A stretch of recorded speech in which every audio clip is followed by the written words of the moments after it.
1,000척, 그러니까 500m 정도를 가서 거기서 깊이를 재니까 발목에 차는 물이었습니다. 500m 더 가서 재니까 무릎에 찼습니다. 500m 더 가서 재니까 허리에 찼습니다.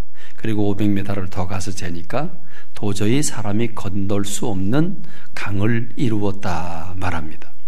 그런데 놀라운 것은 이 에스겔 선지가 보니까 성전 밑 문지방에서 흘러나오는 물이 강이 되는데, 그 강이 아라바 광야를 거쳐서 사해라고 하는 바다에 들어가게 되니까 그 사해 바다가 죽은 바다인데 죽은 바다에 생명이 일어납니다. 이 물이 닿는 곳마다 생명이 회복이 되고, 그리고 그 강 좌우편에는 그 물을 받아 힘차게 자라난 나무들이 왕성하게 자라고 있었는데, 그 나무들은 달마다 열매를 풍성하게 맺고 있었더라. 그리고 그 나무 잎사귀들은 사람들의 그 모든 병을 치료하는 약 재료로 사용되더라 하는 그런 환상을 보게 됩니다. 아주 놀라운 환상입니다. 하나님께서 에스겔이라고 하는 선지자에게 왜 이런 환상을 보여주셨을까? 우선 에스겔이라고 하는 사람이 어떤 환경에 처해 있었는지를 우리가 살펴보는 배경이 참 중요합니다. 에스겔은 BC 597년, 그러니까 예수님이 오시기 약 600년 전이죠. 예루살렘이 함락되기 바로 한 3년 전에, 그가 11년 전에 그가 먼저 여호야긴이라고 하는 왕과 더불어서 바벨론 왕이 쳐들어와서 예루살렘에 있는 왕과 왕족들과 그리고 그 장이들을 데리고 한 1만 명 정도를 끌고서 바벨론으로 포로로 끌고 갑니다. 그리고 여호야긴 왕은 거기서 죽습니다. 바로 에스겔이라고 하는 선지자도 그렇게 포로로 끌려간 사람 중에 한 사람이었습니다.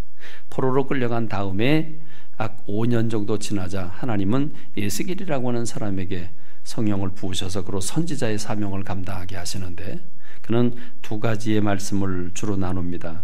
1장부터 24장까지 보면 이스라엘 백성들이 하나님 앞에 불순종하고 회개하지 않으면 결국 완전히 이스라엘이 멸망할 것이라고 하는 사실을 계속해서 경고를 하게 되는데, 이스라엘이 불순종하자 마침내 BC 586년에 이스라엘은 완전히 멸망을 받고 이스라엘 백성들이 완전히 포로로 바벨론에 끌려가게 되는 일이 나오고, 그 다음에 25장부터 48장은 그렇게 멸망한 이스라엘이 아주 끝나지 아니하고 회복할 것에 대한 메시지를 희망과 격려를 베풀어 주는 그런 메시지를 전하는 게 에스겔 선지자입니다. 그 중에서도 에스겔서 47장은 성전이 회복되는 모습을 우리에게 그려주고 있습니다.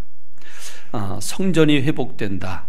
지금 무너진 성전이 어떻게 회복이 되는가를 보여주는데, 성전 문지방으로부터 물이 흘러나와 창이란 강이 되고 그 물이 닿는 곳마다 생명이 회복하는 역사가 일어나고, 그리고 강 좌우편에는 열매가 풍성한 나무들을 달달이 맺을 뿐만 아니라 그 나무 잎사귀는 만병을 치료하는 치유제가 되더라고 하는 게 오늘 에스겔이 본 환상이 에스겔서 47장에 소개되어 있습니다. 이스라엘 백성들에게 성전이라고 하는 것은 대단히 중요했습니다. 이스라엘 백성들의 모든 신앙의 중심은 성전이 중심이 되어 있기 때문에 그렇습니다. 이 바벨론에 의해서 그 중심이 된 성전이 파괴가 됐고 지금 폐허가 되어 있다고 하는 것은 엄청난 충격입니다. 이스라엘 백성들에게 있어서 이 성전은 신앙의 중심이기 때문에 그렇습니다. 이스라엘 백성들은 예배를 드릴 때 제물이 없으면 예배를 드릴 수가 없습니다. 속죄제, 속건제, 화목제, 죄가 있어서 드리거나 사람들과의 대물 관계거나 또는 하나님 앞에 감사의 제사를 올리거나 사람들과의 화목의 문제가 있거나 이럴 때는 제물을 드려야 예배가 되는데, 제물을 드리려면 제물을 잡는 장소가 있어야 하고 피를 뿌리는 제단이 있어야 하고 제단 위에 올려놓고 그 제물을 태워서 하나님께 영광을 올려드려야 합니다. 그러기 위해서는 장소가 필요하죠. 그러니까 철저히 이스라엘의 신앙은 장소 중심적인 예배를 올리게 됩니다. 그 장소의 핵심이 성전이죠. 이 성전이 세워지기 전에 제일 먼저는 성막이라고 하는 게 있었어요. 이스라엘 백성들이 출애굽해서 제일 먼저 세운 게 성막이고, 성막은 하나님께서 이스라엘 백성들을 만나주시는 집, 이스라엘 백성들 가운데서 거주하는 집의 의미를 가지고 있습니다. 여러분 한번 상상해 보시죠. 이스라엘 백성들이 텐트를 치고 있는데 약 200만 명입니다. 그럼 여러분 200만 명이 텐트를 치고 있다면 텐트의 그 지경이 얼마나 넓겠습니까? 어마어마하지 않겠습니까? 어마어마한데 성막이 어디에 위치냐면 정가운데 위치합니다. 성막이 가운데 있고 동서남북의 세 지파씩 12지파가 진을 치고 있기 때문에 성막 정가운데에 성막이 정가운데 있고, 그 성막의 문은 동쪽으로 나 있고, 그리고 들어가면 노제단이 있고 물두멍이 있고 성소가 있고 지성소가 있는데, 지성소 안에는 바로 법궤가 있고 그 법궤 꼭대기에는 하나님의 보좌가 있고, 그리고 거기로부터 구름기둥이 치솟아 올라서서 그 구름기둥이 버섯처럼 이스라엘 백성 전체를 덮고 있는 형상을 여러분이 한번 상상해 보시기 바랍니다. 그러니까 성막은 철저하게 장소 중심적입니다. 이 성막이 완성된 것이 성전입니다. 솔로몬이라고 하는 사람을 통해서 7년 동안에 걸쳐서 성전을 완공하게 되고, 이스라엘 백성들은 매 안식일이 되면, 그리고 1년 3차례 절기가 되면 반드시 성전에 와서 제물을 드리고 예배를 드려야 했습니다. 그런데 그 성전이 무너진 것입니다. 그 성전이 폐허가 된 것입니다. 그리고 이스라엘 백성들은 성전에 가까이 갈 수도 없는 지금 포로 생활을 하고 있는 겁니다.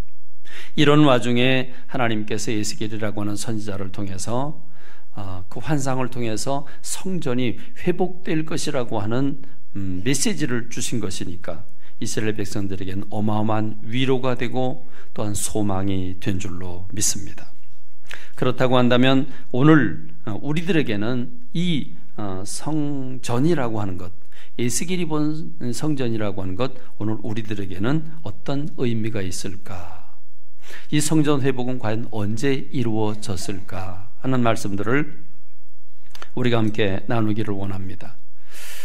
놀랍게도 이 성전에 대한 회복이 되는 이 환상과 똑같은 내용이 성경에서 한 군데 더 나옵니다. 어디 나오냐면 성경 맨 마지막 장 요한계시록 22장에서 이 모습이 소개되고 있습니다. 요한계시록 22장 1절로 2절의 말씀을 보면, 또 그가 수정같이 맑은 생명수의 강을 내게 보이니 하나님과 및 어린 양의 보호자로부터 나와서 길 가운데로 흐르더라. 강 좌우에 생명나무가 있어 12가지 열매를 맺되 달마다 그 열매를 맺고 그 나무 잎사귀들은 만국을 치료하기 위하여 있더라. 여러분 놀랍지 않습니까? 여러분 표정을 보니까 전혀 놀랍지 않은 모습 같은데, 예수님 오시기 570년 전에 하나님이 에스겔이라고 하는 선지자에게 보여준 환상입니다. 이 환상에서 본 내용과 똑같은 내용이 요한계시록 22장에 똑같이 기록되어 있다. 이게 놀라운 말씀 아닙니까? 그럼 이건 무슨 말씀입니까? 에스겔이라고 하는 선지자가 본 환상은 종말 때 예수님께서 재림하시고 우리가 들림을 받아 올라간 다음에 우리가 하나님을 보면서 예배를 드리는 완전한 성전을 얘기한 것입니다. 그래서 요한계시록 22장 3절로 5절은 이렇게 계속합니다. 다시 저주가 없으며 하나님과 그 어린 양의 보좌가 그 가운데 있으리니 그의 종들이 그를 섬기며 그의 얼굴을 볼 터이요 그의 이름도 그들의 이마에 있으리라. 다시 밤이 없겠고 등불과 햇빛이 쓸데없으니 이는 주 하나님이 그들에게 비추심이라. 그들이 세세토록 왕노릇하리로다. 에스겔이 본 환상은 종말 때 완전히 회복될 하나님의 성전을 미리 앞당겨 본 것입니다. 그렇습니다. 성전은 파괴됐지만, 그러나 이 성전은 눈에 보이는 육의 성전이 아니라 하나님이 계시는 완전한 성전, 그리고 우리가 하나님을 직접 대면해서 보면서 예배를 드리는 그 성전, 그 성전이 완성될 것에 관해서 말씀해 주신 것입니다. 그렇다고 하면 오늘 이 성전은 오늘 저와 여러분과는 관계가 없을까요?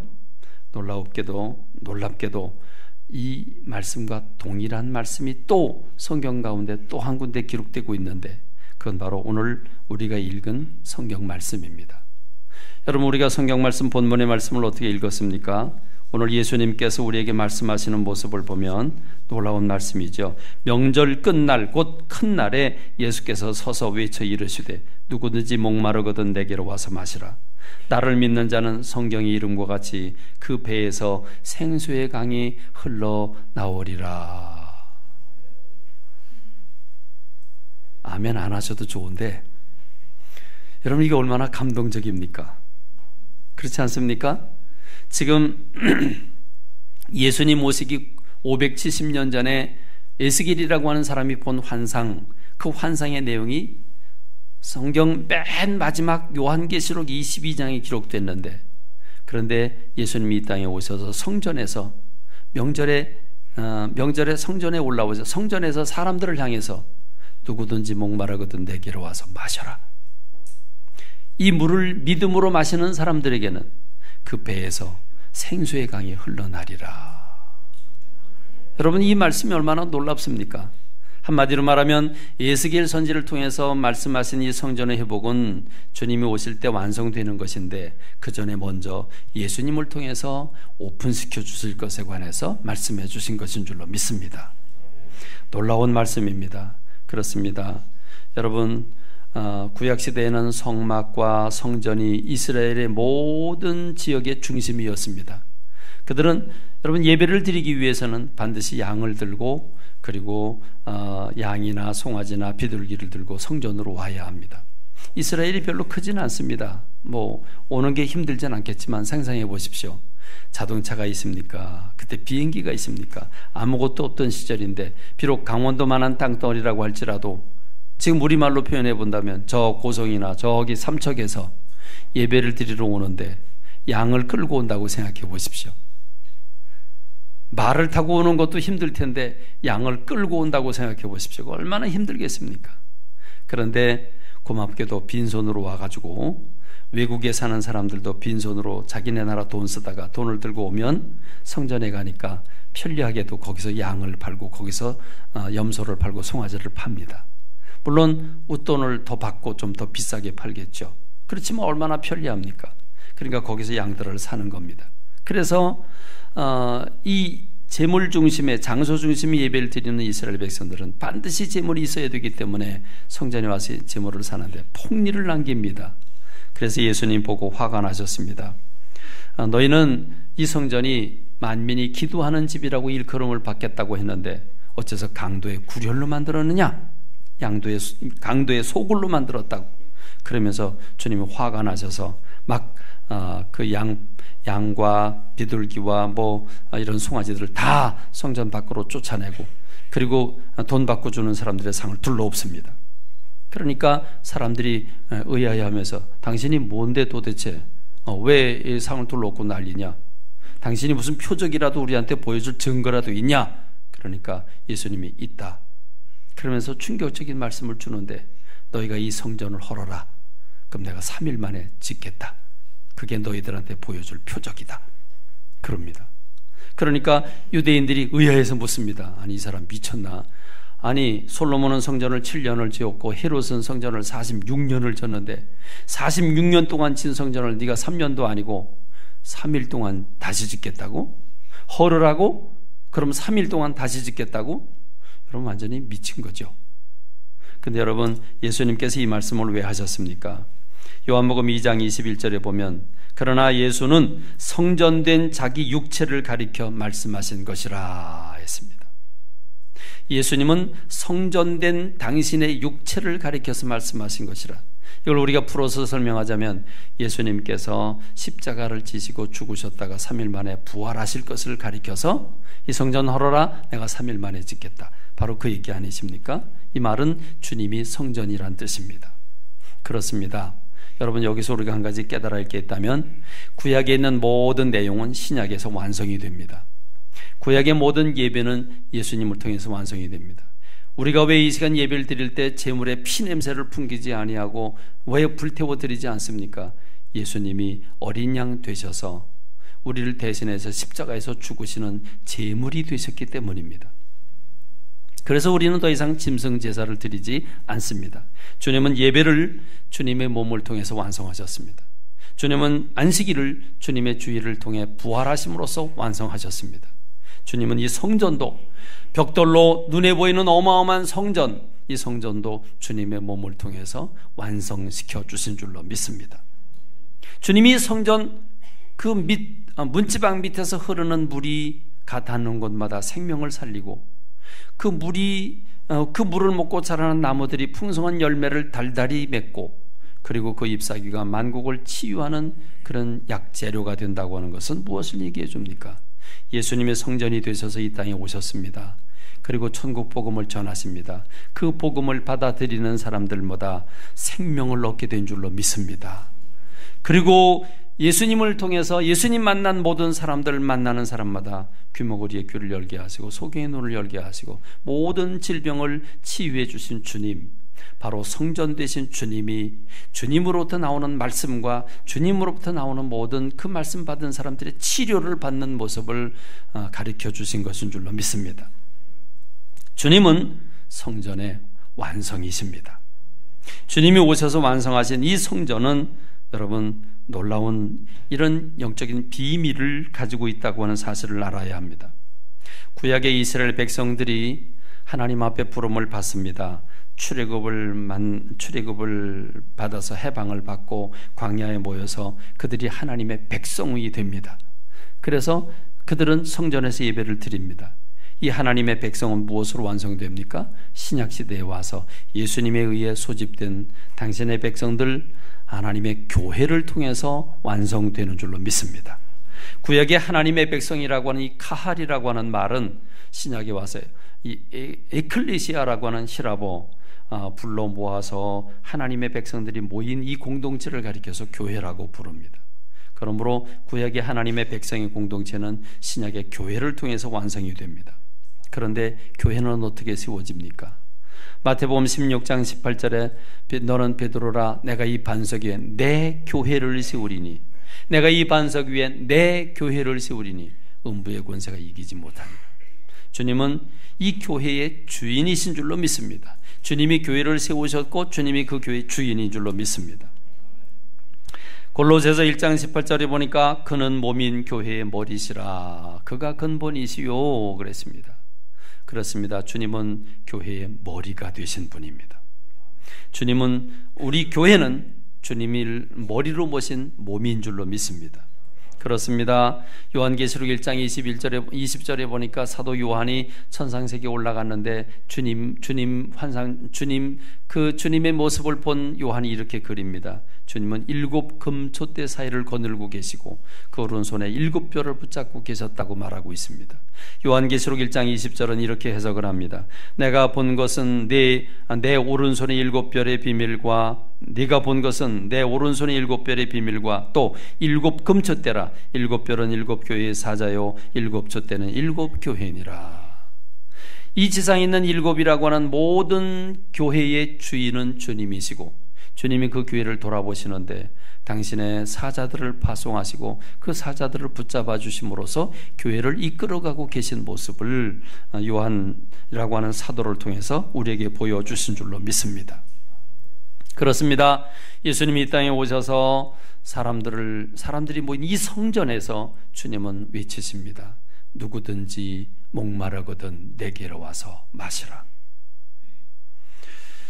누구든지 목마르거든 내게로 와서 이 물을 마셔라. 나를 믿는 자는 성경의 이름과 같이 그 배에서 생수의 강이 흘러나리라. 여기서 나를 믿는 자는 성경의 이름과 같이. 성경이 언제 일렀습니까? 성경이 일러준 건 언제입니까? 에스겔 선지를 통해서 예수님이 오셔서 이 성전을 완성시켜 줄 것에 대해서 말씀해 주신 줄로 믿습니다. 주님은 이 성경을 이루신 것입니다.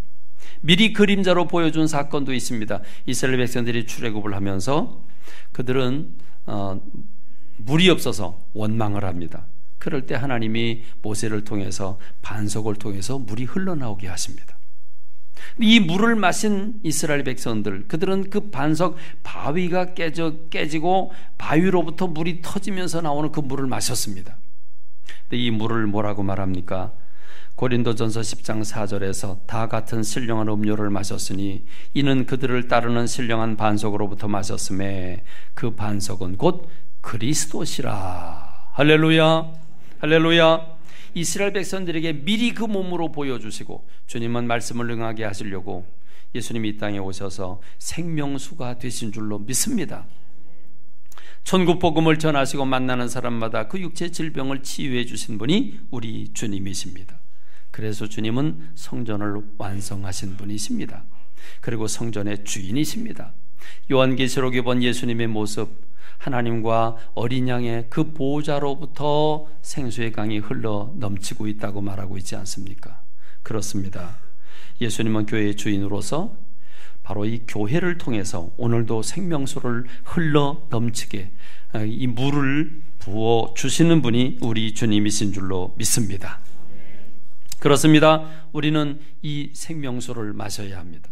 주님은 오늘도 이 교회를 통해서 당신의 사자들을 통해서 생명수를 공급해 주시고 계시는 줄로 믿습니다. 이 생명수를 마셔라 그랬습니다. 이 생명수를 마셔라. 여러분, 생명수를 마셔야 되는데 어떻게 마시면 좋겠습니까? 물을 마시는 방법, 생명수는 어떻게 마시면 좋겠습니까? 물을 별로 마시고 싶어 하지 않는 사람들은 그냥 입에 댔다가 맙니다. 그런데 정말 목이 말라서 견딜 수 없는 사람은 물을 어떻게 마십니까? 벌컥벌컥 마십니다. 물을 어떻게 마십니까? 헐떡거리면서 물을 마십니다. 물을 어떻게 마십니까? 아예 병채 입어놓고 그냥 꿀꺽꿀꺽 한꺼번에 다 마셔버립니다. 그렇습니다. 여러분, 우리가 강단으로부터 흘러나오는 말씀, 생명이 되는 말씀을 어떻게 받아들여야 되겠습니까? 헐떡거리며 받아야 되는 줄로 믿습니다. 여러분, 이 말씀을 어떻게 받아야 되겠습니까? 이 말씀은 생명이 되는 말씀이고 치유가 되는 말씀인 줄로 믿습니다. 말씀대로 받아들여 순종할 때 행복이 되고 생명이 되고 그리고 풍성함이 되는 줄로 믿습니다. 오늘 이 말씀 받아야 합니다.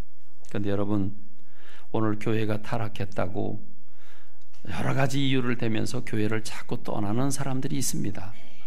여러분, 교회 떠나면 죽습니다. 생명수를 마시지 못하면 죽습니다. 여러분, 초대교회는 이 성도들을 가리켜서, 교회를 가리켜서 어떤 상징적인 그림으로 표현했는데 초대교회 교인들은 성도들을 또 교회를 뭐라고 표현했죠? 뭐라고 표현했습니까? 어떤 형상으로 그렸습니까? 그렇습니다. 물고기 형상입니다. 물고기 형상으로 그들은 교회를 표시했고 성도들을 표시했습니다. 여러분, 물고기가 물을 떠나서 살 수 있습니까? 물고기는 물을 떠나서 살 수는 없습니다. 그렇습니다. 물고기는 물 안에서 살아야 합니다. 물만 적셔가지고 되는 게 아닙니다. 물속에 잠겨야 합니다. 얼마나 물고기들이 유유하게 물속에서 헤엄을 치고 있습니까? 그렇습니다. 오늘 교회가 비판받는 세상이 됐습니다. 우리가 세상에 속하지 아니하고 우리가 죄에 속하지 아니하며 우린 죄로부터 회개하고 그리고 주님 안에 속하려고 하니까 세상이 우리를 싫어합니다. 우리가 죄를 지어서 싫어하겠습니까? 물론 우리도 사람이기 때문에, 우리도 아직 탐욕을 완전히 제거하지 못했기 때문에 우리 안에도 문제들이 있습니다. 그러나 정말 그렇게 안 믿는 사람들에게 욕을 얻어먹어야 할 행동들을 해서 우리가 욕을 먹습니까? 아닙니다. 예수님의 말씀대로 저들이 예수님을 싫어하고 예수님께 속해 있기 때문에, 자기들에게 속해 있지 않기 때문에 교회를 비판하는 줄로 믿습니다. 그래서 사람들은 교회에 대한 이미지를 자꾸 떨겨가고 교회 안에 있는 사람들마저도 예배를 소홀히 하고 자꾸만 교회 밖으로 나가려고 그럽니다. 오늘 얼마나 좋습니까? 먹고 마시고 놀 게 많습니다. 우리의 쾌락을 즐겨줄 게 너무도 많습니다. 그래서 사람들은 자꾸 교회를 떠납니다. 그러나 여러분, 이미 하나님은 이사야서를 통해서, 이사야라고 하는 선지를 통해서 우리에게 말씀해 주셨습니다. 오라 너희 목마른 자들아 물러나오라. 돈 없는 자도 오라. 너희는 와서 사목대 돈 없이 값 없이 와서 포도주와 젖을 사라. 너희가 어째 양식이 아닌 것을 위하여 은을 달아주며 배부르게 하지 못할 것을 위하여 수고하느냐. 내게 듣고 들을지어다. 그리하면 너희가 좋은 것을 먹을 것이며 너희 자신들이 기름진 것으로 즐거움을 얻으리라. 너는 귀를 기울이고 내게로 나와 들으라. 그리하면 너희에게 영혼이 살리라. 내가 너희를 위하여 영원한 언약을 맺으리니 곧 다윗에게 허락한 확실한 은혜니라. 여기서 말하는 은혜는 누구입니까? 예수 그리스도를 통해서 주실 은혜를 우리에게 말씀해 주신 줄로 믿습니다. 그러므로 여러분, 교회 중심적인 삶을 살아가는 저와 여러분이 되길 간절히 소원합니다. 교회를 떠나지 않는 여러분들이 되기를 바랍니다. 저는 근간에 일어나는 세계 정세를 바라보면서 앞으로 세계는 점점 더 교회를 공격하게 될 것이고, 공격의 수위를 넘어서서 이제는 선진 국가들도 교회를 핍박하게 될 것입니다. 이미 이슬람을 비롯한 힌두교나 많은 종교들은 기독교를 적으로 알고 기독교의 이름만 들어도 그들은 살인을 아낌없이 저지르고 있습니다. 아주 과격하게 살인을 저지르고 있습니다. 그런데 선진국들은 차별금지법을 만들어서 인권이라고 한 이름으로 기독교를 짓밟게 될 것입니다. 지난주도 말씀을 드렸습니다마는 여러분, 동성애자가 서울대학교에 총 학생장으로 뽑히는 그런 시대입니다. 그리고 그가 내건 공약은 기독교인들이 전도하지 못하게 막겠다고 하는 공약입니다. 여러분, 이게 차별금지 아닙니까? 그는 동성애자로서 당선이 됐음에도 불구하고 또 그는 기독교를 전도하지 못하게 하겠다고 했습니다. 우린 신앙의 자유가 있는 민주국가입니다. 민주국가에서 신앙의 자유를 가지고 전도하는 걸 막겠다고 하면 그건 역시 역차별 아니겠습니까? 어떻게 인권이라고 하는 이름을 가지고 이런 발상이 나옵니까? 영국은 이미 전도하면 법으로 체포되게 되어 있습니다. 미국도 곧 그런 법이 통과될 것이고 한국도 머지않은 시일 내에 통과될 것입니다. 결국 우리는 믿음을 지켜야 되는데 생명수를 버려서는 안 되는 줄로 믿습니다. 그러므로 우리는 우리의 신앙을 더 굳게 해야 합니다. 우리는 각오해야 됩니다. 이제 세상에 우리를 핍박할 것을 미리 대비해야 됩니다. 신앙의 훈련을 쌓아가야 합니다. 이제는 평안히 먹고 평안히 마시고 내 자녀들이 세상에 나가서 그저 잘 되기만을 바라는 그런 안일한 신앙생활을 해서는 안 되는 때가 점점 다가오고 있습니다. 우리는 지금 종말을 살고 있습니다. 이 종말을 살고 있는 이 시점에 성도들은 생명수를 벌컥벌컥 마셔야 되는 줄로 믿습니다. 그렇습니다. 많은 사람들은 생명이 아닌 것을 쫓아가고 있습니다. 우리를 풍성하게 하지 못하는 것을 쫓아가고 있습니다. 쾌락을 즐기고 세상 것들을 즐기고 그리고 우리를 부유하게 하지 못하고 마지막으로 다 버리고 갈 물질을 버느라고 그 애를 쓰고 있습니다. 그러므로 여러분, 우리는 아멘으로 하나님의 말씀을 받는 주의 사람들이 되길 간절히 소원합니다. 사모하는 말씀으로 뚫어져라, 한마디 놓칠세라, 이런 말씀을 그렇게 받아야 되는 줄로 믿습니다. 저는 여러분의 구경꾼이 되지 않기를 간절히 소원합니다. 이 생명수가 되는 강단을 통해 흘러나오는 말씀이 여러분 심령 속에 간절히 사모하면서 아멘으로 여러분 마음의 신비에 새겨지는 역사가 있기를 간절히 소원합니다. 이 물이 닿는 곳마다 치유 역사가 일어나게 되는 줄로 믿습니다. 생명을 얻게 되는 줄로 믿습니다. 여러분이 이 말씀을 제대로 받아들여서 아멘으로 고백을 하고 그 말씀대로 살아 움직이면 여러분 결코 불행할 수가 없습니다. 세상은 점점 혼란해지고 순교를 강요하게 되겠지만 그럼에도 불구하고 우리는 기쁨을 얻을 수 있게 되고 이길 수 있는 능력을 가지게 되는 줄로 믿습니다. 여러분, 이 생명수를 통해서 풍성함을 얻는 제가 되고 여러분이 되길 간절히 소원합니다. 그런데 여러분, 오늘 이 환상은 이렇게 끝나지 않습니다. 이 물은 흘러넘치는데 이 물 흘러넘치는 물을 사람들이 어떻게 받아들이냐에 따라서 전혀 달라집니다. 말씀은 동일한 말씀인데 어떤 이에게는 눈물 흘리며 받으며 기쁨이 되는 말씀이 되는가 하면 어떤 사람에게는 비판의 대상이 되는 그런 말씀이 될 수도 있습니다. 여러분, 오늘 이 강단 문지방으로부터 이 성전 문지방으로부터 흘러나오는 말씀이 동쪽 문에서 흘러나와서 남쪽으로 내려가게 되는데 물이 나중엔 창이라게 됩니다. 그런데 여러분, 왜 1,000척 500m쯤 가서 재개했고 또 500m 가서 재개했고, 그래서 발목에 차는 물과 무릎에 차는 물과 허리에 차는 물과 왜 헤엄칠 수밖에 없는 물을 왜 4단계로 나누어서 설명을 해 주었겠습니까? 우린 물고기처럼 이 생명수 안에 들어가 헤엄치며 자유를 맛보는, 풍성함을 맛보는 주님의 사람들이 돼야 되는 줄로 믿습니다. 그런데 어떤 사람들은 발목만 적십니다. 여러분, 우리가 여름에 어린 아이들을 데리고 해변가에 갑니다. 그럼 아이들은 깊은 물에 들어가기 두려워합니다. 그리고 찰싹거리는 그 파도가 밀려왔다가 쓸어가 버리는 그 여가리에서 아이들은 거기서 찰싹거리고 그 얕은 파도가 오는 걸 무서워서 도망갔다가 들어가고 도망갔다 들어갑니다. 여러분, 나이가 조금 더 지나면 들어가지요. 이제 무릎 신앙입니다. 무릎이 찹니다. 허리에 찹니다. 여러분이 가만히 생각하면 참 의미가 큽니다. 발목, 여러분 강이 있는데 그 강을 걸어 다니는데 발목만 차요. 그럼 불편함이 있습니까? 없습니까? 발목만 찬다면 불편함이 있습니까? 없습니까? 이건 어떤 사람입니까? 생명수를 마시긴 마시는데 이름만 교회에다 걸친 사람들입니다. 발목만 적신 사람들입니다. 생명수 가운데 들어오긴 했어요. 근데 발목만 적시고 있어요.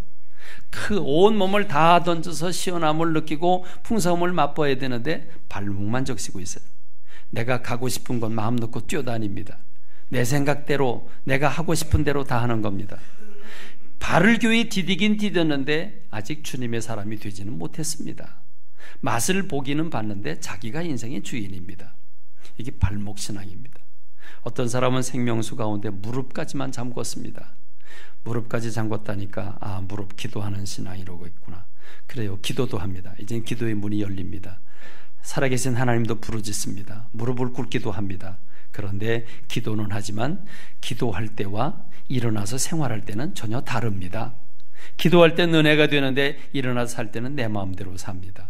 그래서 무릎을 꿇을 때는 괜찮은데 무릎을 꿇고 일어나 내 마음대로 헤집고 다닙니다. 무릎 신앙은 그 무릎이 물이 찼을 때는 그래도 좀 속뒤가 더디긴 해도 자기가 가고 싶은 것을 마음 놓고 갈 수 있는 게 무릎이 찰 때입니다. 그런가 하면 조금 더 지나가면 허리 신앙입니다. 허리가 잠겼습니다. 허리가 잠겼다고 하는 건 중심을 잡았다는 거죠. 이제 주님 안에 들어와서 중심을 잡았습니다. 이제는 주님 없이는 못 삽니다. 이제 주님과 더불어 살아야 합니다. 그런데 그럼에도 불구하고 주님과 더불어 살아야 되지만 아직 머리를 담그지는 않았습니다. 그러니까 머리는 살아 있습니다. 허리까지 잠겨 있으면 마음 놓고 뛰어갈 수 있습니까? 내 마음대로 살 수 있습니까? 가려고 그러는데 내 마음대로 가지질 않아요. 이게 이제 예수님 안에 들어온 사람이죠. 하나님 말씀을 받았어요. 말씀대로 살으려고 그러는데 그 뜻대로 잘 안 돼요. 근데 또 내 의지가 강해요. 그래서 내가 원하는 대로 살으려고 그러는데 그것도 안 돼요. 왜? 이미 내 안에 하나님 말씀이 생명수가 나를 반쯤 지배하고 있기 때문에 그렇습니다. 중심은 잡혀 있지만 아직도 머리는 내 생각이 많아요. 내 경험이, 그리고 내가 하는 말이, 그리고 내가 가진 생각이 다 나를 주관하고 있는 겁니다. 주님의 말씀과 그리고 내 생각이 혼합되어 있는 상태가 이게 허리에 물이 차 있는 상태 아니겠습니까? 그런데 여러분, 조금 더 가니까 도저히 걸어서는 건널 수 없는 창이란 물이 강을 이루고 있다고 말씀하고 있습니다. 여러분, 여기서는 어떻게 해야 되겠습니까? 그 물을 마음 놓고 다니려면 땅을 디뎌 가지고는 안 됩니다. 땅을 디디고 그걸 걸어가려고 하면 힘만 듭니다. 그러니까 힘든 신앙생활은 왜 생기는 거냐? 내 힘으로 신앙생활 하려고 하니까 힘듭니다. 여러분, 물은 허리 이상을 찾는데 내가 원하는 곳으로 가려고 하니 제대로 가집니까? 힘은 힘대로 들고 하기는 해야 되겠고 벗어날 수는 없고, 여러분, 이게 신앙생활을 좀 오래 한 사람들이 의무적인 신앙생활, 이제는 주님 앞에 기쁨도 얻지 못하고 세상 것도 누리지 못하고 어정쩡하게 신앙생활하는 상태가 이게 허리 찬 상태입니다. 여러분, 이렇게 물이 많으면 어떻게 하면 좋겠습니까? 물이 많으면 그냥 나를 그 물에 맡기면 됩니다. 여러분, 우리가 파도치기 해봤죠? 허리쯤불이 찹니다. 허리쯤불이 차는데 저기서 파도가 옵니다. 뻔히 보이죠.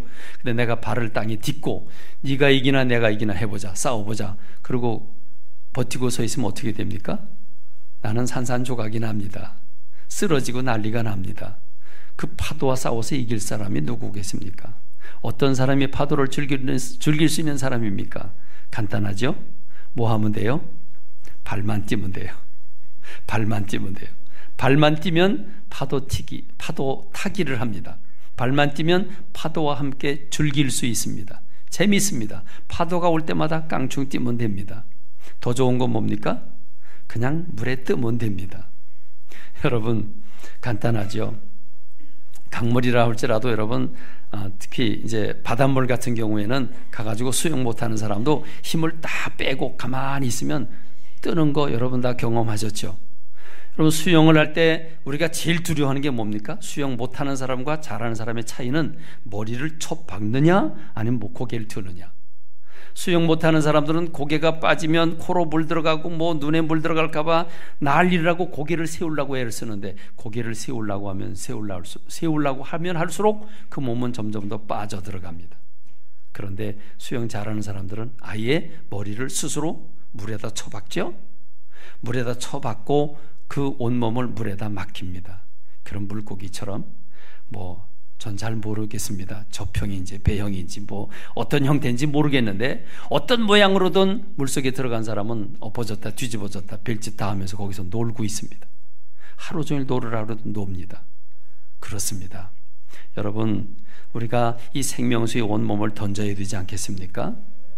발목 신앙, 무릎 신앙, 허리 신앙, 그렇습니다. 생명수의 맛을 보기는 했습니다만 내가 살아있는 신앙입니다. 머리를 쳐박아야 합니다. 나를 주님께 맡겨야 합니다. 이제는 내가 산 것이 아니고 내 안에 그리스도께서 사시는 것입니다. 나는 십자가에 죽었습니다. 그리고 이제 사는 것은 내가 사는 게 아니라 그리스도께서 사시는 것인 줄로 믿습니다. 오늘 저도 여러분도 우리 모두가 내 생각, 내 방법, 내 경험을 버리고 주님의 말씀에 맡겨서 그 말씀대로 순종하는 삶을 살 때 비로소 진리가 너희를 자유케 한다고 하는 말씀이 우리 안에서 열매를 맺게 되는 줄로 믿습니다. 할렐루야. 그렇습니다. 우리는 하나님의 은혜에 잠겨야 합니다. 그 속에서 자신은 없어지고 주님의 뜻이 살아 움직일 때 비로소 내가 자존감을 얻게 되고 자유함을 얻게 되고 풍성함을 얻게 되고 기쁨을 얻게 되는 줄로 믿습니다. 그렇습니다. 우리는 이 성탄을 맞습니다. 우리는 이 성탄을 맞으면서 오늘 성탄 준비를 우리 성탄준비위원회가 아주 철저하게 하느라고 여러분 강단 장식도 하고 지금 여러 군데 장식을 해놨는데, 장식 중에 하나가 또 이렇게 대강절이라고, 교회력에 따르면 교회력은 예수님의 성탄절을 맞게 한 달 그 4주를 가리켜서 대강절이라고 그럽니다. 강림절이라고 그러죠. 그러니까 곧 예수님의 메시아 오심을 기다리는 주간이 대강절입니다. 그래서 4주기 때문에 첫째 주에 하나 키고 두 번째 또 하나 키고 세 번째, 네 번째 이렇게 키라고 이렇게 해놨어요. 집사람이 제가 2부 때 이런 설교를 했거든요. 저는 사실 교회력을 별로 좋아하지 않습니다. 왜냐하면 교회력이라고 하는 게 우스운 게요, 대강절이다, 첫째 주다, 예수님 오심을 기다린다. 아니, 예수님 오셨는데 뭘 또 기다려요? 예수님 내 안에 계시는데 뭘 또 기다려요? 맞아요, 틀려요? 예수님 내 안에 계셔요. 그런데 뭘 또 기다려? 성탄절을 또 기다려요? 그러니까 난 교회력을 별로 좋아하지 않는데 교회력에 따라서 이렇게 해놨어요. 이게 얼마나 정성이 좋습니까?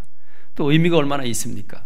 그래서 우리가 영적인 의미로 메시아를 기다리는 그런 간절한 소망을 가지는 저와 여러분 되기를 간절히 소원합니다. 또 실제로 우리는 누구를 기다려야 합니까? 예수 그리스도를 기다려야 합니다.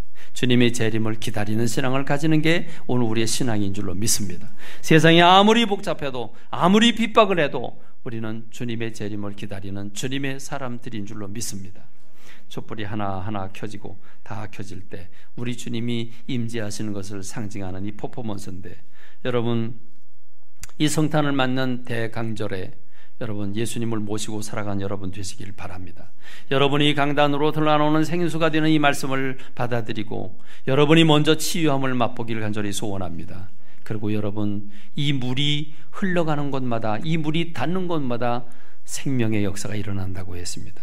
여러분이 가는 곳마다, 여러분이 직장에 가면 직장이 살아나고, 여러분이 이웃에 가면 이웃 사람들이 살아나고, 여러분이 가는 곳 만나는 사람마다 변화의 역사가 일어나길 간절히 소원합니다. 여러분이 이 생명수를 마셨다면, 여러분이 불덩어리라면 불이 가는 곳마다 불을 붙이는 역사가 일어나게 될 것입니다. 여러분이 이 성탄절을 통해서 이 예수님이 이 땅에 오셔서 이 주님의 오심을 통해서 생명수가 흘러가는 곳마다 생명의 역사가 일어난다고 했으니, 여러분이 생명수를 마시고 여러분이 기쁨을 여러분 주변에 있는 사람과 나누어서 영원 구원의 역사가 일어나길 간절히 소원합니다. 소망 없이 사는 사람들에게 소망을 얻게 되길 간절히 소원합니다. 그들이 어떻게 살아야 되는지 가치를 모르고 있는데, 여러분을 통해서 새로운 가치를 발견하고 예수님 때문에 참된 인생을 살아가게 된 역사가 여러분을 통해서 나타나기를 주님의 이름으로 축원합니다. 기도하겠습니다.